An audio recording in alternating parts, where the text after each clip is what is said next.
Okay, so unfortunately, I was going to do this face to face with you guys tonight, but due to such technical issues, I'm going to do this as a uh, tutorial online.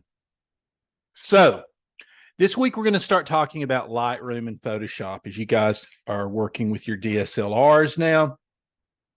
Lightroom and Photoshop are two of the best ways that you're going to find uh, uh, for editing and manipulating your photographs. Now, originally today I was going to talk about Lightroom. And one of the most important things is to talk about what's the difference between Lightroom and Photoshop. Lightroom is your go-to for editing large batches of photos, color, white balance, etc., and organizing your photos. Whereas Photoshop is where you go for special effects and adding things like text to your images. Now, however, you can do everything in Photoshop that you do in Lightroom. The difference is Photoshop is it's not quite as user-friendly as Lightroom. So I definitely suggest that if you can download Lightroom on a personal computer, that you start, playing around with it. If I can get it running at the school, we will use it. If not, we'll have to stick to Photoshop. I will do a tutorial on Lightroom also, but I know a few people don't have access to computers at home. And so I'm going to do Photoshop tonight first, just because that way everyone, is on the same footing. And then Lightroom, I'll do a tutorial. And then at least you guys who can use Lightroom will be able to know what you're doing with it. Now, before we even get started, the files that you get, the images that are stored on your DSLRs are going to be saved as raw files. Now, what is a raw file? A raw file is lossless, which means that it captures uncompressed data from your camera sensor, sometimes referred to as a digital negative because it's as pure as it can possibly be. You can think of a raw file as the raw ingredients of a photo that will need to be processed to bring out the picture's full potential. So what we're going to do tonight, if I can there we go, get out of this. This is my lovely desktop. So the first thing we're going to do is we are going to go to Blackboard. And what you want to do is get into our photography course content. You're going to scroll all the way down until you get to this is our project for this week. Now, this says listen to lecture on Lightroom Dive. Obviously, we're going to do Photoshop instead of Lightroom because it's not working. We're going to go and download some car images, and you're going to edit them. I'm going to show you how to edit them. And then you're going to send those to me at cakers@lee.edu. Because we're not using Lightroom tonight, you're not going to be doing an album. You're just going to have to send them to me in a group.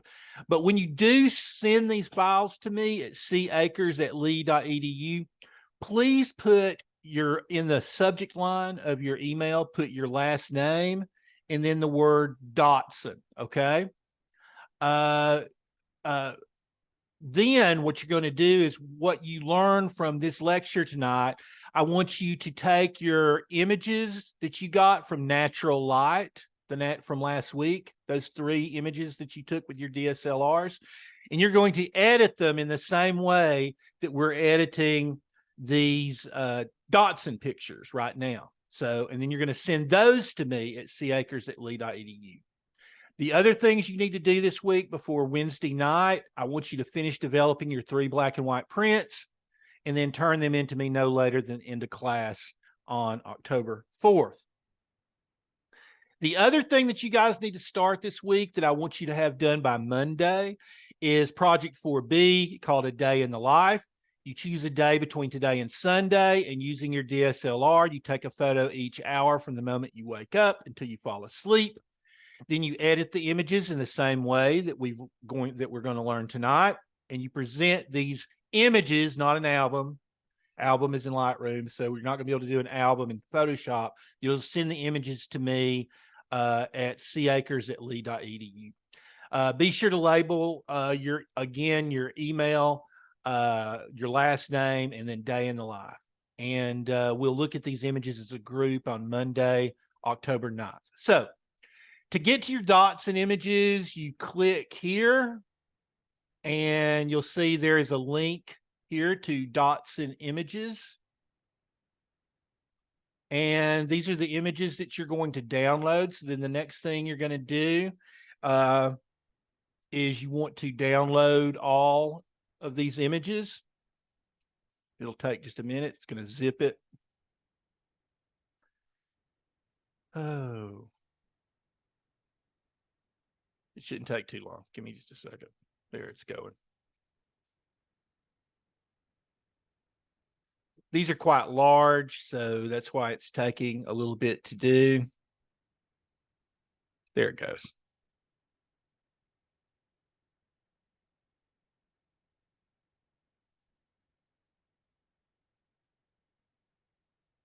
All right, we're done. Having to pet my dog. She's freaking out. She doesn't understand why I'm home so early. Okay, so then you're going to go up to your, I'm going to go this way. Go to my downloads. Here is my drive. I'm going to pull it onto my desktop. I'm going to extract all.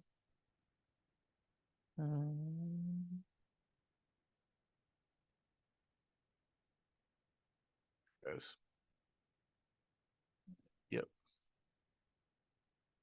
The reason it's taking a little bit is because these are large files. If it's a raw file, it's going to contain, it's going to be a pretty big image. So that's why it's taking a little bit of time to do it. So now I have my images up. So I'm not going to do all the images. I'm just going to do one just to show you what to do, but I want you guys to play with all 6 of these images, okay, before you go on and to send these to me as your Dotson images, okay, before you do your other ones. So we're just going to open this one. This is the one I'm going to open first. I'm going to right click it, and then I'm going to open it with Photoshop.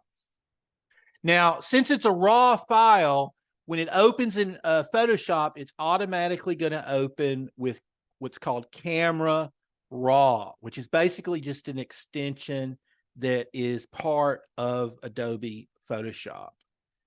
Just a second. I'm just having one of those bad computer days where everything just seems really, really slow. There it goes. Okay. There we are. So now we're in what's called Camera Raw in Photoshop. Now, if you can open Lightroom, it's going to look very much like this. It's just going to be a lot more streamlined. It doesn't have quite so many buttons as you see on Photoshop.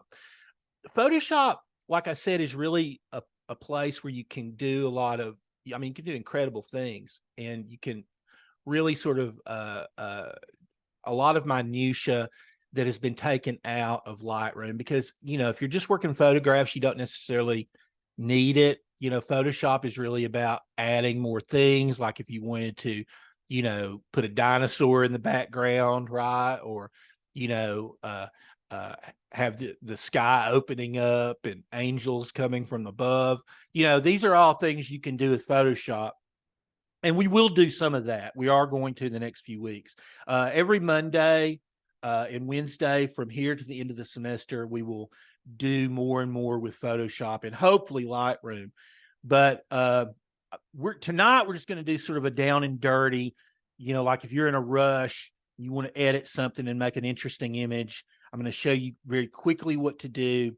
And then over the next few weeks, we're going to study each of these different parts more carefully, so I can give you more information about, you know, light balance and, for example, the geometry of the image, various things with optics. But tonight we're basically just going to go basically, that's a good word for me to have said, because we're going to go to basic. So you're going to go to the right here and click basic. And we're going to really think about exposure, contrast, highlights, shadows, whites, blacks, textures. Now, everybody has a different way of approaching it. I usually just start at the bottom and move down, you know, especially in Lightroom is really sort of intuitive the way they've set it up, like from top to bottom, like where you want to start. And, you know, exposure is very much one of the most important things. You know, we're not going to mess with temperature right now. We will in a little bit, but I really want to get to exposure. So usually what I do is I just grab hold of the little slider here and just kind of go all the way to the top and all the way to the bottom, right? So you can kind of get an idea of what information you have in the photograph. But now, and also if you want to just go back to normal to where it was to begin with, you can just double click, double left click. Like, for example, if I moved it all the way here and I wanted to get back to where it was originally, you can also just change it here too to 0. You can also just left click twice on that and it'll go back to the center. But notice how if I move this down, look how much more information you see like in the clouds and everything. Later on, we're going to get into, you know, masking, where you'll mask out sections. So for example, if you want to keep more, if you want more information in the clouds, but you have plenty of information in the car, you can separate that into 2 or 3 different sections of the photograph in order to change one thing, but not change something else. That's for a future lesson. Tonight, we're just going to go kind of very basic. So I'm going to move my exposure up just a little bit, just to sort of get a little bit more information. I'm going to go up to about right there with my exposure. Then I'm going to go down to my contrast. I almost always pop my contrast up at least to like a 10 or something. My highlights, I'm going to move down a little bit just so it's not quite so bright. My shadows, I'm going to increase a little bit. And then my whites and blacks, I want to be a little bit richer, right?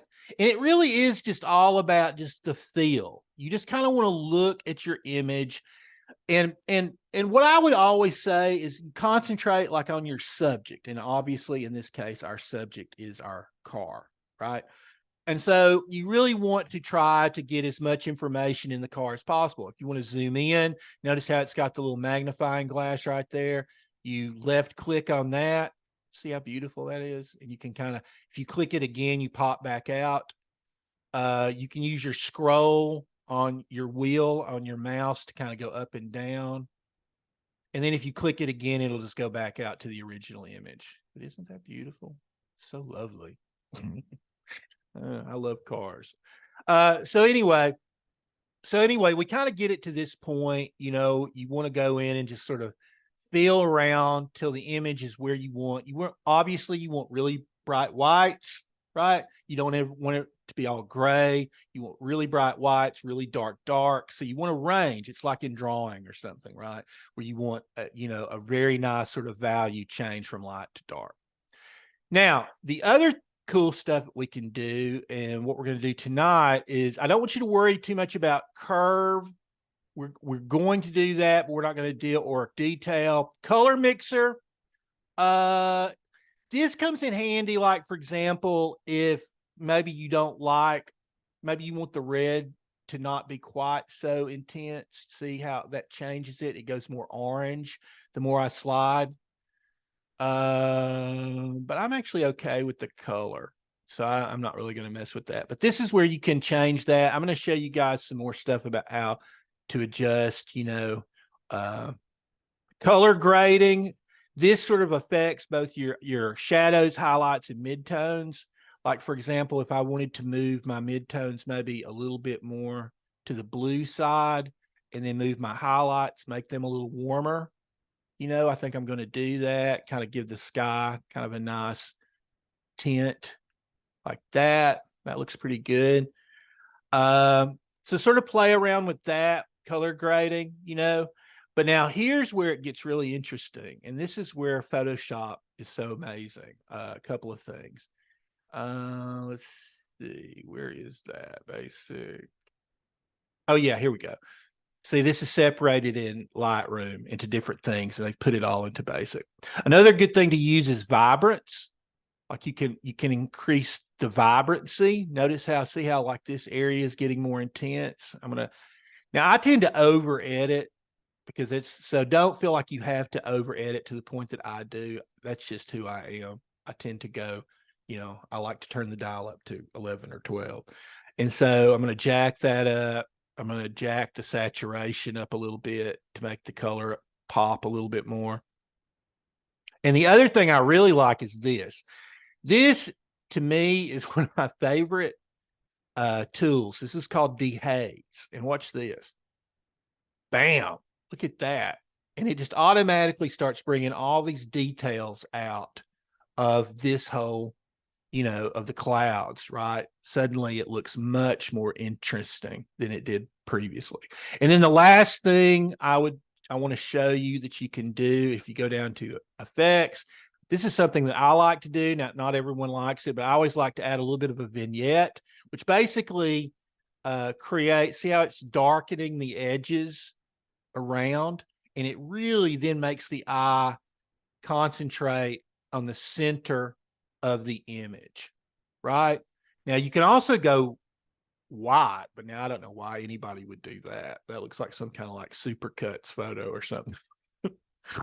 But I like to go kind of dark on the edges. Like you can go really intense. I think that's too much. I just like a little bit on the edges.